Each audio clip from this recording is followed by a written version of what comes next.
This is a cuckoo clock from Switzerland, which we had bought some 10, 12 years ago. And this is a automatic mechanical clock, which is based on pendulum.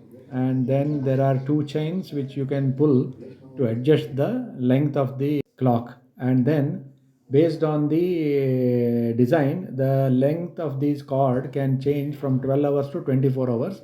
So this clock is 24 hours. So if you pull the chain for once till the end, it will last approximately 24 hours. And then whenever the clock hits 5 o'clock, it will the cuckoo will come out and it will make 5 times the sound. So this is the very famous cuckoo clock from the uses black forest wood, and it is very popular in Germany and Switzerland area. This is a very brief introduction about the cuckoo clock.